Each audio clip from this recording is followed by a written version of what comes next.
नमस्कार दोस्तों, the carriers academy Morena में आपका एक बार फिर से स्वागत है। आज आप लोगों के लिए लेकर आए, जैसे हमारे कुछ फ्रेंड्स होते हैं उन सभी को समस्याएं आती है कि जैसे आप सभी को पता होगा कि हमारा जो ज्योग्राफी यानी कि जो भूगोल जो चैप्टर होता है, जो सब्जेक्ट होता है उसके बारे में यानी भूगोल के बारे में जब हम पढ़ते हैं तो भूगोल क्या होता है आखिर, जैसे कि पृथ्वी के किसी भी क्षेत्र के बारे में, किसी हिस्से के बारे में कोई ना कोई जानकारी दी होगी। जैसे मान लीजिए किसी शहर क्षेत्र वगैरह के बारे में, यानी कोई देश या कोई जगह स्थान कोई पूछ लिया जाता है तो वो सारी चीज़ें क्या होती है कि अब एग्जैक्ट बैठ के हम यहाँ पर बैठ के रटेंगे, जैसे कि ये महाराष्ट्र है, ये उत्तर प्रदेश है, तो इस तरह से तो हम नहीं देख पाते। हमें उसमें क्या करना होता है कि हमें उसके लिए मैप रीडिंग हमारे लिए, यानी कि मैप के द्वारा उस चीज़ को जल्दी से फाइंड आउट कर पाते हैं। तो होता क्या है कि हमें एग्जाम के लिए हमें सबसे ज़्यादा अगर अच्छी प्रिपरेशन करनी है तो उसके लिए हमें मैप देखना आना चाहिए। अब कुछ मित्र हमारे ऐसे भी हैं कि जिन लोगों को तो अभी तक यही नहीं देखना आता है कि आखिर के मैप में हम देखते कैसे हैं और ये मैप क्या होता है। सबसे पहला क्वेश्चन अपना आ जाता है कि आखिर ये मैप होता क्या है और इसकी हमें ज़रूरत ही क्यों है, क्या ज़रूरत है इसकी। देखिए, मैप की ज़रूरत है, जैसे कि मान लीजिए हम अभी अपने घर में बैठे हुए, आप सभी ने देखा होगा कि जब घर बनाया जाता है तो घर बनाने से पहले हम लोग क्या करते हैं, इंजीनियर से उसका नक्शा वगैरह बनवाते हैं। तो वो क्या होता है, आप एक साथ पूरे मकान को, मान लीजिए आपका अगर 100-200 फीट अगर लंबा थोड़ा सा ज़्यादा बड़ा है तो क्या आप एक साथ में पूरा देख पाओगे? जी नहीं। तो हम क्या करते हैं, उस चीज़ को एक छोटे से क्षेत्र में ले लेते हैं। क्या करते हैं, जैसे अब इतने बड़े देश को अगर, जैसे मान लीजिए इंडिया का मैप आप सभी को दिखाई दे रहा होगा, तो क्या आप इस इंडिया को एक साथ कभी देख पाओगे? नहीं देख पाओगे। तो आप कभी इसका शेप ही नहीं जान पाओगे कि आखिर इसका शेप है कैसा, क्योंकि हम तो अपने जिस शहर में रह रहे हैं हम तो उसको नहीं देख पाते इतने बड़े हो गए। तो उस चीज़ का क्या किया, उस चीज़ की पूरे की एक रूपरेखा आपकी एक छोटे से साइज में आपके सामने इंडिकेट कर दी जाएगी। उससे क्या होगा कि हम उसके पूरे सारे लोकेशंस वगैरह, मतलब किस तरह का है, कौन से किस साइड से उसकी कौन सी साइड किस कहाँ तक है, ये सारी चीज़ें हम उस चीज़ के बारे में जान पाते हैं। तो आज हम इसके बारे में थोड़ा सा हम देख लेते हैं कि आखिर ये मैप, तो सबसे पहले समझ में आया कि मैप की क्या जरूरत, मैप होता क्या है। तो मैप ये है कि किसी भी क्षेत्र की एक वास्तविक उसकी जो सीमाएं होती हैं उन सारी चीज़ों के बारे में हम मैप पे देख के जान सकते हैं। इसकी ज़रूरत क्यों पड़ती है हमें? ज़रूरत इसलिए पड़ती है क्योंकि हम इस मैप के द्वारा हम कहीं पर भी बैठ के हम कहीं की भी कोई भी स्थिति आसानी से हम फाइंड कर सकते हैं। ये तो था मैप। इसके बाद आप लोगों ने देखा होगा, अब इसमें हमने मैप तो देख लिया, अब हमने आपसे बोला कि जैसे कि पूर्वोत्तर की दिशा, उत्तर की दिशा, दक्षिण पूर्व की दिशा की तरफ मैप का कोई हिस्सा लिया और उसका हमने बोल दिया जैसे पूर्वोत्तर भारत, दक्षिण भारत। तो इस मैप में हमें ये सारी चीजें कैसे पता चलती? तो देखिए, कई मैप ऐसे आते हैं, देखिए कुछ लोकल मैप्स होते हैं कि जिनमें क्या होता है कि उनमें क्या है कि दिशाएं ज़्यादा दर्शाई नहीं जाती, और कुछ ऐसे सर्टिफाइड मैप आते हैं जो ओरिजिनल यानी सर्टिफाइड आते हैं, उनमें सभी में क्या कर दिया जाता है, दिशाएं दे दी है। दिशा कौन सी देंगे, वो भी दिशा आपको ओनली वो सिर्फ एक ही दिशा देंगे। जैसे कि आप सबको थोड़ा सा हम बता दें कि ये मान लीजिए हमने अपने पृथ्वी का, यानी कि नक्शा हमारा पूरा किसका होता है, पृथ्वी पर ही स्थित है, तो ये हमारा पृथ्वी हो गया। पृथ्वी के हिसाब से हमने इसको बंटवारा कर दिया, इसका 2 भागों में हमने बांट दिया, जिसमें 2 शब्द आप सुनते हो, गोलार्ध, उत्तरी गोलार्ध, दक्षिणी गोलार्ध। इनमें क्या किया गया है कि ऊपर की जो दिशा है, ये आपकी कौन सी दिशा है, आपकी उत्तर हो गया। तो देखिए, उत्तर इधर हो गया तो उसके दूसरी साइड में क्या हो जाएगा हमारा, यहाँ पर आपका दक्षिण हो गया, यहाँ पर क्या हो गया, दक्षिण हो गया। इधर क्या हो गया आपका, पूर्व हो गया, और इधर क्या हो गया आपका, पश्चिम हो गया। ये हमारी चारों दिशाएं हो गई।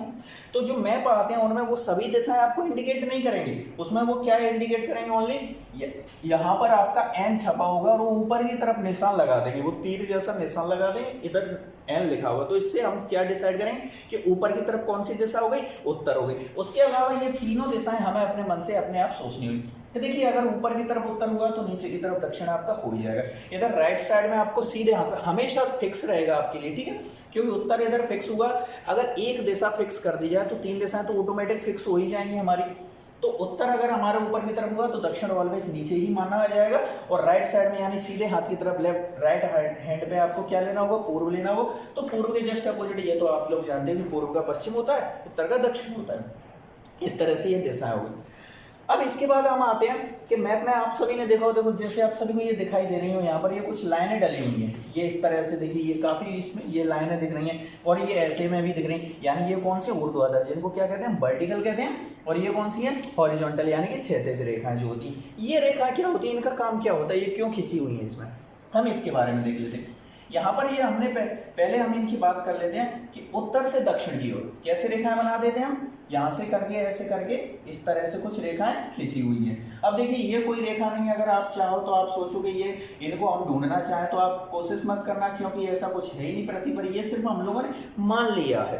क्या किया है हमने, इनको मान लिया। अरे जैसे कि आप लोग खेत होते हैं हमारे, अब खेत होते हैं तो खेतों में तो हम क्या करते हैं, खेतों का एक दायरा क्या होता है, फिक्स होता है। तो उसमें क्या करते हैं कि हम बांट देते हैं, जैसे कि हमारा खेत का हिस्सा था कि भैया यहाँ से ये वाला आपका हो गया, ये वाला इधर का तुम्हारा हो गया, ये किसी और का हो गया, यहाँ से हमने इसकी बाउंड्री कर दी। लेकिन इस इतनी बड़ी पृथ्वी पर क्या ये रेखाएं खींचना पॉसिबल है? बिल्कुल नहीं है, क्योंकि पृथ्वी एक हम लोगों की अपेक्षा तो काफी विशाल है। तो उस हिसाब से ऐसी हमने कुछ रेखाएं मानी है। तो उत्तर से दक्षिण की ओर कौन सी, देखिए उत्तर से शुरू हो रही है दक्षिण की ओर, ऐसे करके गोल गोल घूमी हुई, जैसे एक बॉल ले लो और बॉल के चारों तरफ हम ऐसे करके घुमा दें, तो ये कौन सी रेखा हो गई, इस तरह से खींची हुई है। तो इन रेखाओं को कहा जाता है आपकी देशांतर रेखा। कौन सी रेखा कहते हैं इनको? देशांतर रेखा। क्या कहते हैं इनको? देशांतर। देखिए उत्तर देशांतर, उत्तर से शुरू हुई देशांतर रेखा। चलो अब ये तो देखिए ये वाली आपकी इस तरह से ये वर्टिकल वाली लाइन हो गई। अब ये कुछ ऐसे हॉरिजॉन्टल लाइन दिख रही है, यानी कि बॉल ली, अभी हमने ऐसे करके घुमाया था, अब उसको ऐसे करके घुमा दीजिए, इस तरह से घूमी हुई है। तो ये रेखा कैसी वाली रेखा है आपकी? ये इस तरह से घूमी हुई रेखा है। ये इस तरह से आपकी रेखा है, कुछ है पूरी पृथ्वी पर, ये भी हमने मानी है, ये भी कोई रेखा है ही नहीं, सिर्फ मानी। तो देखिए ये पूर्व से पश्चिम की ओर स्टार्ट हो रही, तो ये वाली देशांतर थी, और ये वाली आपकी कौन सी हो जाएगी, जो इस तरह से है, जो क्षैतिज रेखा है, ये आपकी हो गई अक्षांश रेखा है। कौन सी रेखा हो गई? अक्षांश रेखा है। ठीक है, तो हमें क्या समझ आया कि जो ऐसे खड़ी में रेखा है, ये मान लीजिए ऊपर से नीचे की ओर ऐसे खड़ी में जो रेखाएं दर्शाई गई हैं, वो आपकी देशांतर रेखा है। और इस तरह से यानी इस साइड से ऐसे क्षैतिज में, यानी कि जो आपकी हॉरिजॉन्टल लाइन जो दिखाई गई है, वो हमारी कौन सी रेखा हो जाए? वो हमारी अक्षांश रेखा। अब आप सभी के मन में एक क्वेश्चन आ रहा होगा, तो ये रेखा तो हमने देख ली, मैप में आप सभी को दिखाई दे देखिए, यहाँ पर आपको शायद अगर नहीं दिख रही होंगी तो आप सभी ने मैप कहीं ना कहीं देखा होगा, तो कुछ लाइनें ऐसी, कुछ खड़ी में लाइनें होती हैं, कुछ इस तरह की लाइनें आपको दिखाई देती हैं, जो हमने आपको यहाँ पर दिखाने की कोशिश की है। अब क्वेश्चन हमारे मन में ये आ रहा होगा आप सभी के, क्या आखिर अभी ये लाइनें जो खींची गई हैं, जो हमने जो मान रखी है, इन सभी का काम क्या है, इनकी जरूरत क्या पड़ी हमें? देखो आप सभी को जानते हो कि जिस तरह से हम लोग, जैसे कि हम जहां भी रह रहे हैं, मान लीजिए आप कहीं रह रहे हो, आप आगरा, दिल्ली, मुंबई, लखनऊ, भोपाल, कहीं ना कहीं आप किसी ना किसी शहर में कहीं भी आप रह रहे हो, आप यहाँ पर रह रहे हो, आपसे अगर बात की जाए, आपसे पूछा जाए कि आप कहाँ रह रहे हो, तो आपने बोल दिया कि हम मुंबई में रह रहे हैं, आप यहाँ रह रहे हो, वहाँ रह रहे हो। लेकिन आपने किसी भी, मान लीजिए आपका कोई मित्र है, वो आपका रास्ते में कहीं जा रहा है, और उसने क्या किया कि हमने बोला कि आप कहाँ हो, उसने बोला कि हमें नहीं पता, यहाँ पर तो कोई गांव वगैरह कुछ है नहीं, सीधे हम तो रोड पर खड़े हुए, अभी हमें नहीं पता। हमने उससे कहा कि आप अपनी लोकेशन शेयर कर दीजिए। उसने वो क्या करेगा, अपनी लोकेशन मोबाइल के द्वारा, ये सभी जानते हैं मोबाइल में गूगल मैप नाम का एक फीचर होता है, जिसके द्वारा वो क्या करता है, अपनी उसमें से लोकेशन शेयर कर दे, करेंट लोकेशन। हम क्या करेंगे, हम उसी लोकेशन को अपने मोबाइल से फॉलो करते हुए हम उसके पास तक पहुंचे। आप एक चीज ना आपके नोटिस आ रही होगी, आपने देखा होगा कि जिस जगह पर, वहां पर कोई जगह नहीं थी, उसने हमें कुछ बताया ही नहीं कि वो किस शहर में खड़ा था, कहाँ था, लेकिन हम उसके पास तब भी वहां पर पहुंचे। तो जैसे कि मान लीजिए कि ये हमारा ग्लोब है, यानी कि पृथ्वी आपकी हो गई, यहाँ से ये रेखाएं हमने कुछ खींची है, यानी कि ये आपकी कौन सी रेखा बताई थी अभी हमने? अक्षांश रेखा बताई थी। यहाँ से हमने इस तरह से करके ये कौन सी रेखा डाल दी? ये हमने देशांतर रेखा डाल दी। चलो मान लीजिए हमें एक और रेखा यहाँ पर डाल देते हैं। अब यहाँ से ये रेखा ली कि चलो मान लीजिए कि जैसे कि ये भी कोई डिग्री, हमने इसको कोई एक डिग्री नाम दे दी, जैसे कि ये 60 डिग्री लाइन, यानी कि एक रेखा 1 डिग्री पर खींची हुई है। कैसे खींची हुई है? कि जैसे कि मान लीजिए ये वाली आपकी 60 डिग्री, यहाँ पर ये क्या है कि हर लाइन पे यानी कि 1 डिग्री पर एक लाइन खींची हुई है। ये आपकी स्टार्ट कहाँ से होंगी? आपकी 1 से 0, यानी 1 से आपकी 0 से स्टार्ट हो जाएंगी। चलो मान लीजिए जैसे कि हमने ये वाली 60 डिग्री का मान लिया, तो 60 के बाद ये वाली आपकी 61 यानी 61 डिग्री का आएगा। ऐसे ये वाली भी कोई ना कोई डिग्री होगी। चलो मान लिया कि हमने ये 50 डिग्री का मान लिया। कितना मान लिया हमने? 50 डिग्री वाली लाइन हमने मान ली। तो ये 50, यहाँ से ये क्या हो जा रहा है आपका? ये 50 डिग्री वाली लाइन जा रही है। यहाँ से ये क्या जा रहा है? 60 डिग्री वाली लाइन। ये दोनों आपस में कट कहाँ पर कर रहे हैं? इस जगह, इस पॉइंट पर कट हो रहा है कि नहीं हो रहा है? यहाँ पर दोनों लाइनें आपस में। मैप क्या करता है कि जो हमारे जो मोबाइल्स जो साइड होती हैं वो क्या है, उनको इसी तरह से यानी ये अक्षांश और देशांतर रेखाओं पर हर पॉइंट को, यानी पूरा मैप आपका पूरा पृथ्वी का जो है सेट कर दिया जाता है। अब उसने जो लोकेशन शेयर की, तो वहाँ पर आपने देखा होगा लोकेशन जब शेयर करेगा तो वहाँ पर कुछ नंबर्स डले होते हैं ऐसे ही करके, इस तरह के आपके। ये सब क्या होता है? यही तो चीज़ें हैं कि मतलब उन्होंने दिखा दिया कि इतने डिग्री नॉर्थ, यानी इतने डिग्री उत्तर में, इतने डिग्री दक्षिण। हमने बोल दिया कि आपका कि हम यहाँ पर खड़े हुए हैं। यहाँ से तो हमारी कौन सी दिशा डाली थी? ये आपकी गोलार्ध डाला हुआ था। ठीक है, चलो आपको इस तरह भी नहीं देखना, हमने तो बस इतना कह दिया आपका कि हमें इस समय कहाँ पर खड़े हुए। तो हम खड़े हुए थे कि जैसे कि मान लीजिए ये वाली कौन सी थी? 60 डिग्री, तो देशांतर। कौन सी? 60 डिग्री आपकी देशांतर रेखा थी, ठीक है। 50 डिग्री क्या थी? 50 डिग्री आपकी अक्षांश रेखा थी। हमने नहीं बताया उसको कि हम भोपाल में खड़े हैं कि हम लखनऊ में खड़े हैं, हमें नहीं पता हम कहाँ खड़े हैं, लेकिन हमें इतना पता था कि हमारी लोकेशन ये वाली है 60 और 50। अब हमने तो बस यहाँ से लाइन देखना शुरू किया, मैप में जो लाइन दिखी आपने देख लिया वहां से किस तरह से गए, हाँ भाई 50 ये रहा, 60 वाली गांठ दोनों आपस में आकर कहाँ मिल रही है? इस जगह पर मिल रही। अब ये भोपाल में स्थित होगा तो हम भोपाल में खड़े हैं, जहां भी स्थित होगा हम उस जगह पर खड़े हुए। तो इस तरह से हमारा जो मोबाइल की जो लोकेशन होती है वो इस तरह से शेयर करें। ये तो हमने मोबाइल में देख लिया, क्योंकि आपने वहां पर इतना नोटिस किया कैसे देखते हैं। तो ये कुछ चीजें हमने बेसिक सी चीजें जो हमने इसके मैप के बारे में सीखी। अब कुछ दोस्त अभी तक कुछ फ्रेंड्स को ये समस्या है कि हमने ये सारी चीजें तो देख ली, ये सारी चीजें तो एग्जाम में आएंगी नहीं आपकी कि ये लैंगिट्यूड जो आपकी अक्षांश रेखा और जो देशांतर रेखा है इस तरह से मैप वगैरह बनाना, ये सब तो कुछ एग्जाम में आने वाला नहीं। एग्जाम में तो वो चीज आती है कि यहाँ पर कोई शहर वगैरह या कोई क्षेत्र के बारे में लेकर के पूछ लिया जाएगा, हमें बहुत सारी चीजें बतानी होती, तो आखिर हम इस मैप में कैसे देखें? तो हम अब उस चीज को देख लेते हैं। मान लीजिए कि हमें कोई जगह ढूंढी, चलो मान लीजिए कि हमें मुंबई ढूंढना है। क्या देखना है इसमें? हमें मुंबई ढूंढना है। चलो अब सबसे पहले हमें उसके बारे में थोड़ी सी बेसिक जानकारी तो होनी चाहिए। मान लीजिए कि अभी हम सभी जो भी हैं हम इंडिया में खड़े हुए हैं, तो ये तो हमें पता हुआ है कि मुंबई तो इंडिया में, तो हमें इस चीज़ के बारे में तो हमें कोई दिक्कत ही नहीं है कि भाई कि सबसे पहले कहाँ है मुंबई, तो मुंबई के लिए हमें क्या ढूंढना हो? इंडिया। अगर मान लीजिए आप विश्व का मैप देख रहे हो, किसका देख रहे हो? आप विश्व का मैप देख रहे हो, तो आप एक चीज बताइए कि सबसे पहले हम कहाँ पर आएंगे? विश्व का मैप देख रहे हैं तो सबसे पहले हमें विश्व को देखना पड़ेगा। हमने विश्व देखा, उसके बाद हमें ढूंढना था, क्या ढूंढना था? हमें मुंबई ढूंढना था। तो हमने चलो मुंबई को हम तब ढूंढेंगे, पहले हमने विश्व का देख लिया। अगर यदि आपके पास विश्व का मैप है तो उस विश्व में सबसे पहले हमें क्या देखना पड़ेगा? तो सबसे पहले अपना देश देखना पड़ेगा कि नहीं? भारत। चलो भाई विश्व में से फिर हमने क्या ढूंढा? अपना देश ढूंढ लिया। विश्व में हमने क्या ढूंढा? अपना देश ढूंढ लिया, भारत। अब भारत के भी अंदर आइए, भारत में सबसे पहले आप ये देखना, ये थोड़ी सी जानकारी रखनी होगी कि आखिर ये मुंबई पड़ता किस राज्य में, क्योंकि भारत में भी आपने देखा होगा हमारे इतने सारे राज्य भी तो हैं, तो इन किस राज्य में पड़ता है? तो मुंबई के बाद मुंबई आपका किस में आता है? महाराष्ट्र में आता है। तो मुंबई हमने ढूंढ लिया। मुंबई के बाद हमें क्या भारत देख लिया। चलो भारत का नक्शा तो आपके सामने ये बना हुआ ही है यहाँ पर। अब हमें इसमें क्या देखना होगा? महाराष्ट्र को ढूंढना होगा। तो ये देखिए, ये जो आपको अलग अलग कलर से दर्शाया जा रहा है, क्या ये अलग अलग कलर में दिखाई दे रहा है? तो ये सभी क्या है आपके जो अलग अलग कलर में दिख रहे हैं, ये सभी अलग आपके एक राज्य है। तो यहाँ पर हमें दिखाई दिए, देखिए ये वाला क्षेत्र जो दिख रहा होगा, ये सब क्या है? ये यहाँ पर ये पूरा जो हल्का हल्का सा ये ग्रीन कलर का दिख रहा है, ये आपका क्या है? महाराष्ट्र है। हमने महाराष्ट्र ले लिया। अब महाराष्ट्र में अब हम कहाँ तक आ गए? भारत के बाद कहाँ पर आ गए आप? महाराष्ट्र तक आ गए। महाराष्ट्र के बाद अब हमें क्या ढूंढना है? तो हमें पता है कि महाराष्ट्र की तो राजधानी है मुंबई, यानी कि तो महाराष्ट्र में तो स्थित है। हम अब इसमें हमें देखना होगा, तो महाराष्ट्र में हमने देखा, तो अब इधर तो मुंबई है नहीं। देखिए हमने ये पूरा मान लीजिए ढूंढना शुरू किया, तो हमें मुंबई दिखाई दिया यहाँ पर। ये रहा आपका पॉइंट, ये जिस जगह पर आपका ये मार्कर रखा हुआ है, ये इस समय कहाँ पर रखा हुआ है? मुंबई में रखा हुआ है। तो हमने क्या ढूंढा? हमें ये मुंबई मिल गई। तो इस तरह से क्या होगा?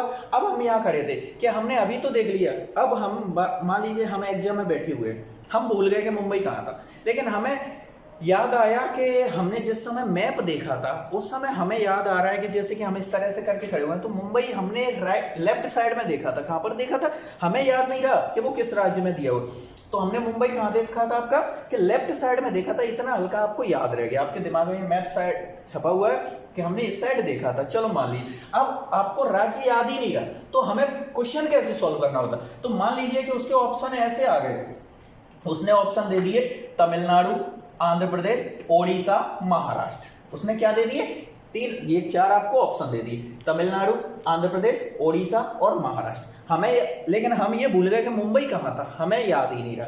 तो हमें क्या अब लगाना कैसे? तो हमें इतना तो याद रह गया था कि जब हमने मैप देखा था तो हमने अपनी इंडिया के इस छोर पर देखा था। कहाँ पर देखा था? इस जगह। तो आप देखिए कि 3 राज्य तो उसने इधर वाले दे दिए आपको, तो सीधी बात है कि इधर तो हमने देखा ही नहीं था, तो इधर हमारा कौन सा ऑप्शन बचा? महाराष्ट्र बचा। तो ऑटोमेटिक हमें याद आ गया। तो मैप से हमें ये चीज रहती कि हमें एग्जैक्ट प्लेस याद नहीं भी हो तब भी हम उसकी लोकेशन के आधार पर हम उस चीज को लगा देते, वरना फिर तो आपको बैठ कर रटना हो। अभी तो हमने आपको मुंबई बता दी। बताइए आप एक चीज बताइए आपको, तो ये खुद से सोचिए कि इस इंडिया के अंदर आपके 750 के आसपास तो कुछ जिले हैं, हर जिले में कई हजारों जगह जो गांव वगैरह तहसीलें होती। तो अगर हम रटना बैठ के अगर रटें तो वो चीज़ तो हम नहीं रट पाएंगे। तो हमें क्या करना होगा? हमें बैठ के कुछ मेन जगहों को तो हमेशा याद करके रखना होगा। छोटी मोटी कोई गाँव वगैरह ये चीज़ें तो नहीं पूछी जाती, वो तो फिर बहुत ज़्यादा डीपली हो जाता तो ही आएगा। तो यहाँ से हो गया। हमने देखा कि हमें इसमें चेन्नई ढूंढना है। आप सभी को पता होगा कि चेन्नई क्या है, तो भाई चेन्नई भाई आपकी तमिलनाडु की राजधानी है। तो हमें सबसे पहले क्या ढूंढना होगा, इसमें तमिलनाडु ढूंढना होगा। तो हमने देखा, तो इतना तो आप सभी को पता होगा कि तमिलनाडु जो है भारत की दक्षिण में स्थित है। कहाँ पर स्थित है, दक्षिण। अभी आपको दिशाएं बताई थी, मान लीजिए यहाँ से इसको हम आधा आधा काट रहे हैं, तो ऊपर आपका कौन सा हो गया, उत्तर हो गया, ये आपका पश्चिम हो गया, ये पूर्व हो गया, और ये नीचे वाला क्षेत्र कौन सा हो गया, दक्षिण हो गया। तो यहाँ से आधे पे से अब हमें इतना पता है कि भारत के दक्षिण में तमिलनाडु स्थित है, तो इधर और इधर आपको देखने की कोई जरूरत है बिल्कुल नहीं है। आपको कहाँ ढूंढना है, नीचे की तरफ देखिए, ये दिखाई दे रहा है हमें, ये रहा तमिलनाडु। अब चेन्नई क्या है, तमिलनाडु की राजधानी है, तो उसमें राजधानी तो नहीं लिखा होगा, हमें तो उसको ढूंढना है। तो यहाँ से आप देख लीजिए, हमने देखा चेन्नई कहाँ है, ये रहा आपका, ये चेन्नई लिखा हुआ है। तो इस तरह से हम किसी भी चीज को, आपको क्या करना हो, कोई भी अगर उस किसी भी बस कोई भी स्थान वगैरह किसी के बारे में या कोई भी आपकी प्राकृतिक चीजों के बारे में यदि वर्णन किया जाता है, उसने बताया कि वो इस जगह पर स्थित है, आपको क्या होगा, उस चीज को आप मैप में इंडिकेट करिए। क्या करना है आपको, मैप में इंडिकेट करिए। तो उससे क्या होगा कि आपको ज्यादा कुछ नहीं, तो आपको क्या बना रहेगा, ये बना रहेगा कि हमने उसको मैप में राइट साइड में देखा था, नीचे की तरफ देखा था या ऊपर की तरफ देखा था, तो उस चीज से हमें ये चीज नोटिस हो जाती। अब हमने पूछा आपसे कि चलो बताइए गांधीनगर कहाँ है, तो अब गांधीनगर के बारे में आपको बेसिक थोड़ी सी जानकारी इतनी तो होनी चाहिए कि गांधीनगर आखिर किस राज्य में आता है। तो देखिए, आपको स्पेशल आप सभी को वैसे तो पता ही है कि गांधीनगर क्या है, गुजरात की राजधानी। तो हमें इस मैप में सबसे पहले अब क्या ढूंढना होगा, हमें गुजरात ढूंढना होगा। हाँ भाई, गुजरात हमारा ये रहा, कहाँ पर है, ये रहा आपका गुजरात, ये जो हल्का सी येलो टाइप में दिख रहा है, ये आपका गुजरात है। अब ये गुजरात है, तो इसमें गुजरात में देख लीजिए, ये रहा आपका, जहां पर मार्कर हमने इंडिकेट कर रखा है, ये आपका गांधीनगर मिल गया हमें। तो चलो, तो इस तरह से आज हमने अपने मैप के बारे में हमने जानने की कोशिश की कि आखिर हम मैप को किस तरह से रीड कर सकते हैं, और ये मैप रीडिंग क्या होती है, इससे हमें क्या होता है। तो देखिए, मैप रीडिंग से क्या होता है, आपको सिर्फ इतना याद रखना है कि आपको जो ज्योग्राफी होती है, अगर आप मैप पढ़ना अगर अच्छे से सीख जाते हैं, मैप देखना सीख जाते हैं, तो जो ज्योग्राफी जो सब्जेक्ट है वो आपको बिल्कुल कॉपियों में कुछ देखने की जरूरत, आप पूरा ज्योग्राफी आप यहाँ पर ही देख सकते हो। हमें क्या, ये एक चीज बताइए, जैसे आप सभी को पता होगा, एक लास्ट क्वेश्चन और बता देते हैं आपको कि जैसे आप सभी को पता है गंगा नदी को हम सभी जानते हैं भाई, हमारी जिनको हम माता कहते हैं, यानी भारत की जो सबसे पवित्र नदी, हम सभी को पता है कि वो कहां से निकलती है, उत्तराखंड से निकलती है। अब आपसे पेपर में पूछा जाए तो बताइए कि जो गंगा नदी है वो उत्तराखंड से निकलती है, और बताइए किस किस राज्य से होकर निकल जाती है। तो देखिए, उत्तराखंड से वो यहाँ से निकलती है, तो यहाँ से इस तरह से करके उत्तराखंड के बाद आगे आपकी उत्तर प्रदेश, बिहार और ये झारखंड और पश्चिम बंगाल, और यहाँ से होती हुई है आपकी यहाँ पे ये बांग्लादेश में एंटर करके यहाँ पर पहुंची। देखिए, बताइए हमें यहाँ पर कुछ देखने की जरूरत पड़ी, यहाँ से आप राज्य काउंट कर सकते हो ना, किस किस राज्य से होती हुई।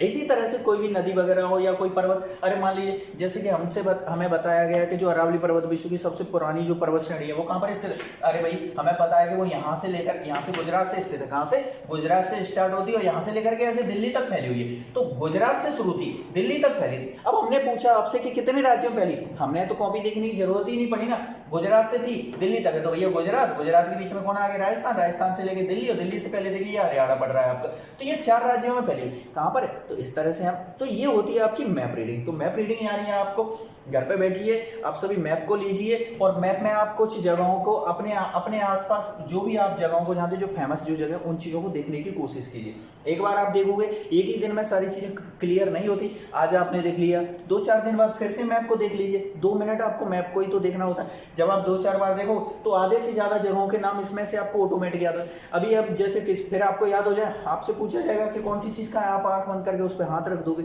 ये थी आपकी मैप रीडिंग। तो आई होप आप सभी को अच्छे समझाने की कोशिश की गई, आप सभी को अच्छे से समझ आया होगा। वीडियो आपको पसंद आया, वीडियो को लाइक करें। अब चैनल अभी तक सब्सक्राइब नहीं किया उन लोगों ने चैनल को सब्सक्राइब करा, और अपना जो भी आपका स्टडी ग्रुप है अपने फ्रेंड्स के इसको शेयर जरूर किया।